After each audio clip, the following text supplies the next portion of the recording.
करेंगे हम मध्य प्रदेश से जुड़ी हुई खास खबरों की। तो बुलेटिन की शुरुआत इस वक्त की बड़ी खबर के साथ करेंगे जो कि मध्य प्रदेश की राजधानी भोपाल से आ रही है। मध्य प्रदेश में शराब दुकानों को लेकर जो है वो बड़ा फैसला है और यहां पर संचालन को लेकर सरकार एक बड़ा बदलाव करने की तैयारी में है।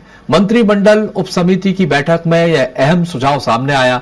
जिन दुकानों के लिए आरक्षित मूल्य से 30% तक कम ऑफर मिल रहे हैं उनके संचालन के लिए सरकारी निगम मंडल बनाया जाएगा। और अब तक आपको बता दें कि 3099 दुकानों की नीलामी से 16,637 करोड़ रुपए से ज्यादा का राजस्व मिल चुका है, लेकिन 454 दुकानें अब भी नीलामी से बाहर हैं। कम कीमत के ऑफर मिलने से के कारण फिलहाल इन्हें होल्ड पर रखा गया है।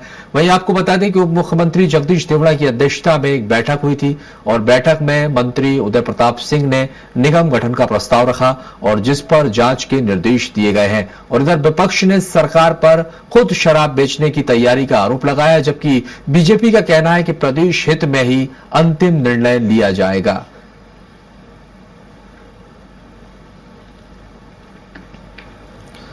तो देखिए, मध्य प्रदेश में नई शराब नीति को लेकर सरकार एक बड़ा बदलाव करने जा रही है। दरअसल निगम गठन की बात यहां पर कही जा रही है क्योंकि कुछ जो शराब दुकानों को होल्ड पर रखा गया है और जिसमें जो रेट भी तय कर दिया गया है 30% का। कुछ घाटे वाली दुकानें जिस तरह से थी उन्हें भी जो है वो घाटे की भरपाई भी सरकार करने की कोशिश कर रही है। अब ये कहना है कि जो दुकानें बची हुई हैं उन्हें खुद जो है सरकार संभालेगी और निगम मंडल जो है उसके लिए बनाया जाएगा। ये बदलाव जो है वो सरकार की तरफ से अब किए जाने वाला है। ई टेंडर से ही अब अगला आवंटन किया जाएगा, यही भी कहना है। और सरकार अब खुद शराब बेचेगी। अब इसको लेकर सियासत भी गर्मा गई है।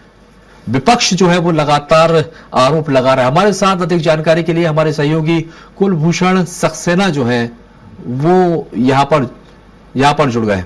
कुलभूषण, क्या कुछ अपडेट है आपके पास? क्योंकि देखिए, नई नीति है और जिस तरह से अब सरकार का ये फैसला है कि अब जो बाकी की होल्ड दुकानें जो बची हैं उसको लेकर ये फैसला लिया गया है कि सरकार अब निगम मंडल का गठन करेगी, यानी कि खुद सरकार जो है अब ये शराब बेचेगी। बिल्कुल, क्योंकि सियासत शुरू हो चुकी है, लेकिन हम शराब नीति की बात करें, 1 अप्रैल से नई शराब नीति लागू हो गई थी और कई नियमों में बदलाव भी किए गए हैं।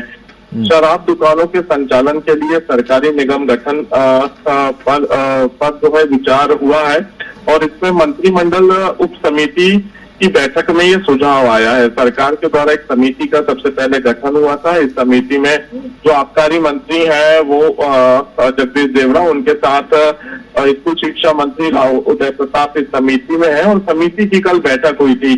समिति में नीलामी के 12वें चरण में आरक्षित मूल्य से 30% कम ऑफर ई टेंडर के माध्यम से प्राप्त हुए थे। तकरीबन 454 दुकानें अभी भी जो है इनकी नीलामी शेष है। इन दुकानों के लिए जो ऑफर आरक्षित है वो 30% से नीचे है और 30% से नीचे ऑफर वाली दुकानों के संचालन के लिए निगम गठन पर विचार किया जा रहा है। अब तक टोटल 3099 शराब दुकानों की नीलामी हो चुकी है। इनमें से 16,637 करोड़ रुपए का राजस्व सरकार को प्राप्त हुआ है, यानी कि सरकार को एक बड़ी रकम आबकारी विभाग से मिली है। प्रदेश में शराब दुकानों के आवंटन को लेकर मंत्रिमंडल उप समिति की कल ये पूरी बैठक हुई है। बैठक में यह भी बताया गया है कि ठेकेदारों की संख्या जो है 489 से बढ़कर अब 860 हो गई है, यानी कि सीधे हम कह सकते हैं कि जो पहले ठेकेदारों की संख्या 400 थी वो अब 860 हो चुकी है। समिति ने यह भी निर्णय दिया है कि जो आरक्षित मूल्य से 30% से नीचे के ऑफर स्वीकार नहीं किए जाएंगे, यानी कि अब सीधे तौर पर यहाँ पे ये कह सकते हैं कि नई पॉलिसी के तहत सरकार को फायदा मिलता हुआ नजर आ रहा है और कई ऐसे नियमों में बदलाव भी किए गए हैं। इसमें स्वाभाविक सी बात है, जब आबकारी की बात आती है तो सियासत भी शुरू हो जाती है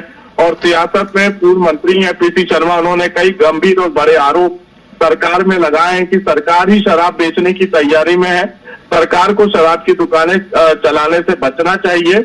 लेकिन जो रजनीश अग्रवाल है, बीजेपी के प्रदेश मंत्री हैं, उन्होंने कहा है कि सरकार प्रदेश हित में निर्णय लेगी। हर घर शराब, घर घर शराब, शराब की होम डिलीवरी करने का जतन करने वाली कांग्रेस, क्योंकि जब कमलनाथ मुख्यमंत्री थे, उन्होंने जो आबकारी को लेकर नियमों में बदलाव किया था, जो आदेश दिए थे कि घर में भी शराब रख सकते हैं, होम डिलीवरी की भी सुविधाएं शुरू करने जा रही थी, तो ये आरोप जो है बीजेपी की तरफ से लगाया गया है। लेकिन कह सकते हैं कि एक बड़ा राजस्व जो है आबकारी विभाग से सरकार को प्राप्त हुआ। निश्चित तौर पर, क्योंकि जिस तरह से राजस्व का आपने जिक्र किया, ये पिछली साल के मुकाबले इस साल ज्यादा जरूर हो गया, लेकिन जिस तरह का ये फैसला है, क्या लगता है इससे एक तरह का नकारात्मक प्रभाव जो है वो पैदा हो सकता है, या फिर ये कहीं ना कहीं सरकार की ये जो नीति है ये एक व्यवहारिक समाधान है? कुलभूषण, देखिए, नकारात्मक माहौल सियासत जब शुरू होती है तब फैलता है, लेकिन आबकारी डिपार्टमेंट से जो राजस्व की वसूली होती है, जो एक मोटी रकम आती है, कहीं ना कहीं प्रदेश के विकास कार्य में अहम हिस्सा होती है। और अलग अलग डिपार्टमेंटों से जो भी एक मोटी रकम राशि के लिए आती है कि डिपार्टमेंट को और कैसे सुधारा जाए, क्योंकि आबकारी नीति में कई बड़े बदलाव किए गए हैं। नेशनल हाईवे से जो शराब की दुकानें हैं वो तकरीबन 1 से 500 मीटर अंदर पे रहेंगी, जिससे दुर्घटनाएं ना हो। रहवासी क्षेत्र में शराब की दुकानें नहीं खुलेंगी। इसके साथ ही मंदिरों, जो मंदिर है वहां पे उसके आसपास दुकानें नहीं रहेंगी। और मुख्यमंत्री ने एक बड़ा फैसला लिया था कि जितने भी बड़े मंदिर हैं, तकरीबन जैसे बाबा महाकाल की नगरी उज्जैन की बात करें, ओमकारेश्वर की बात करें, ऐसे तमाम जो शहर है, यहाँ से शहर के बाहर उन्होंने शराब की दुकान करने के आदेश दिए थे। तो ये भी एक अच्छी पहल थी मुख्यमंत्री के द्वारा कि इस तरह के बड़े निर्णय लेना कि जो भी ऐसी नगरी होती हैं जहां पे बड़ी संख्या में भक्त उमड़ते हैं, वहां के आसपास आपको शराब की दुकानें नजर नहीं आएंगी।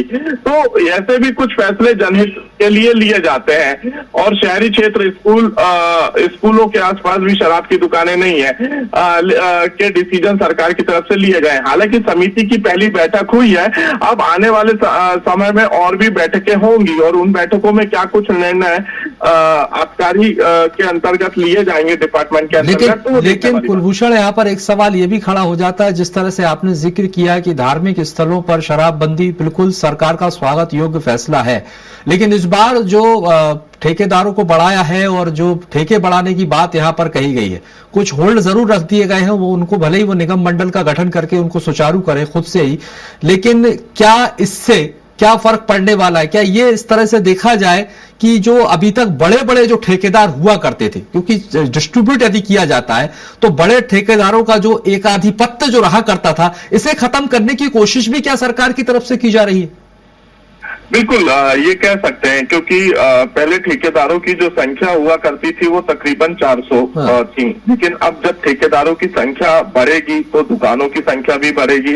और एक जो सिंडिकेट की बात आती है कि जिले स्तर में या ग्रामीण क्षेत्रों में जो शराब की दुकानें होती है या शहरी क्षेत्रों में, तो सिंडिकेट, ठेकेदारों का एक सिंडिकेट बना दिया जाता है और सिंडिकेट के माध्यम से वो शराब के दुकानों के लाइसेंस ले सकते हैं कि शहरों में सिंडिकेट के जरिए जो है शराब बेची जा सकेंगी।